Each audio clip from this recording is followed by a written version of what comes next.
It's been roughly a year since I first purchased this Recording King RD328 Dreadnought acoustic guitar. In this video, I'm going to take you through the good, the bad, the ugly. I have played around 80 shows in the past year with this instrument, so I feel like I've been through the highs and the lows. I'm Cody, by the way. This channel is dedicated towards bluegrass and country music. I went to school for bluegrass music at East Tennessee State University's Bluegrass and Old Time Country Music program. We're doing lessons, nice and easy ones on this channel, talking gear, guitars, that sort of thing.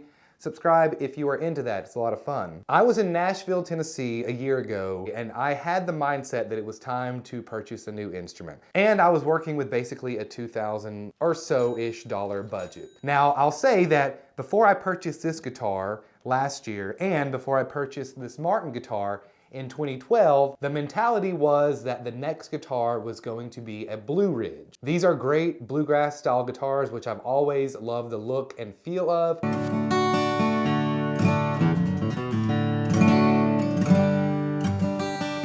And so that was really what I was looking for. I didn't find anything at Gruen's, I didn't find anything at Carter Vintage, and so I came back to Knoxville, my hometown, empty-handed, thinking that when I find one that speaks to me, I'll buy one, but I'm not in any rush. So a couple weeks after that trip to Nashville, I was wandering around my hometown shop, Siderville Music, Anderson County, Tennessee, and I spotted this Recording King on the wall. Now, a few months before this visit, I had purchased this Recording King Resonator guitar, aka a Dobro, this Phil Ledbetter model, rest in peace Phil, from a gentleman in Kentucky. Prior to meeting him and buying this, I had never really heard of Recording King before. And so I grab it off the wall, take a few strums, and immediately, I know that this is the instrument for me. It automatically just had this real crisp sound, very loud, super punchy, and I love the way it looked, minus the gloss finish, which I'm still not the biggest fan of.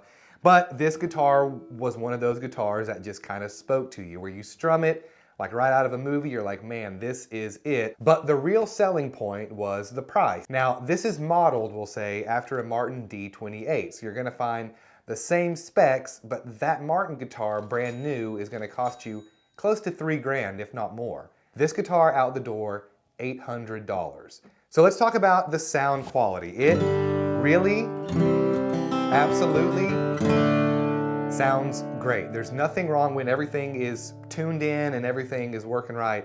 This guitar sounds absolutely amazing. I'll reiterate the specs here. Mahogany neck, there's Adirondack spruce top, solid East Indian rosewood back and sides, bone, nut, and saddle, mother of pearl inlays with this nice looking herringbone binding up here.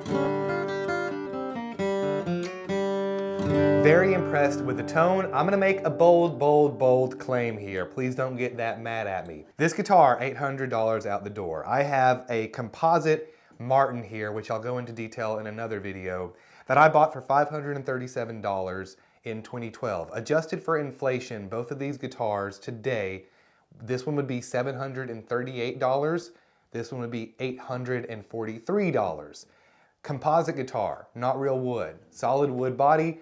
My claim, for $1,000, if you are willing to not buy a Martin brand guitar, you're going to get a much better sounding guitar than you would a student bodied model guitar. Please fight me on that in the comments. Next is playability. So the big difference between this guitar and what's unique to the Recording King RD328 as well as the 318 is that there is a quite pronounced V-neck instead of a C-shaped neck. This was a pretty easy adjustment for me. I'm not gonna say it didn't take some time to get used to, but not a whole lot of guitars have that V-shaped neck. And so as far as the playability is concerned, this is such an easy guitar to play. I would say that for some folks, the V-neck might not be their thing, and for me, if I could change this guitar slightly, I'd make the neck width a tiny bit larger, but I'm not complaining. I just find it a little bit easier for flat picking with guitar necks that are a little bit more chunky, if you will. Durability and maintenance, all right? So let's kind of talk about the issues that this guitar has had. I've had it adjusted several times. I want to think that was because of temperature change.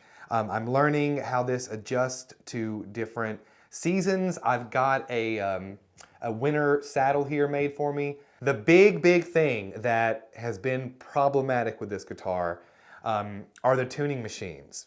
All right, so even starting to play this video, they're getting worse, and the point I'm getting to here is I had to tune this like several different times. I've developed some play in both my high E and B string, and the problem is that I'm trying to get a hold of some Grover tuning machines, and I thought I put this order in like 2 months ago, realized on Stu Mac that they've been sold out and they're on back order, so that's been a problem. I can't find them on Sweetwater either. The other option recommended to me are a set of Waverleys, which run quite expensive. I don't know if I can really drop that on tuning machines, but for me, this has been the biggest downfall. And I talked about this on one of the videos I posted about this when I first purchased it, is they were never that impressive. They always felt a bit cheap. And so for maintenance and durability score, take points off of that. Not a too expensive fix, but definitely really annoying, especially now, like as I said, I can't find the tuners that I want. So if you know anywhere different, just let me know in the comment section. But other than that, there's nothing else to say. I mean, it's pretty classic dreadnought style, so it just plays really well. I also replaced the bridge pins here for no real reason. These are Tusk brands. I really couldn't tell the difference between the stock and these, but I thought they looked pretty cool and decided to get them. So I want to talk about peer review because I'm not gonna lie, I am a bluegrass picker in a world of Martins, and I'm not playing a Martin in a lot of these jams. And that's okay, because the general consensus, and I'll be honest here, is that Recording King is pushing out a lot of very high quality instruments. I mostly just hang around fellow bluegrass folk country musicians, and that is the general consensus, is that this brand is gonna give you a lot of instrument for the price. And that's where I think, the biggest perk of this instrument is that you're not gonna spend much more than $1,000, even with all the add-ons and taxes and things, to really make this guitar a long-lasting, faithful instrument that you'll be able to not only play, but hopefully increase in value in time and sound a lot better the longer that you have it and the longer that it's played. So in conclusion, if you are in the market for this guitar, or if you're considering purchasing a Recording King, I actually recommend the RD318 rather, which is a similar guitar, but it's modeled after the D18, the Martin D18. So it's got mahogany back and sides. And really, that's a great guitar. I think that one runs like $650, maybe even less than that. That is probably the #1 guitar I'd recommend if you've got, if you want to spend the least amount of money for the best dreadnought style bluegrass guitar, that's the one. Again, the drawback and the thing that might be a little weird is that V-shaped neck, but I think anybody could get used to it. I don't think that it's a hindrance whatsoever. Folks, let me know if you've picked on this guitar, what you think about it in the comment section below. We'll see you on the next one, and goodbye.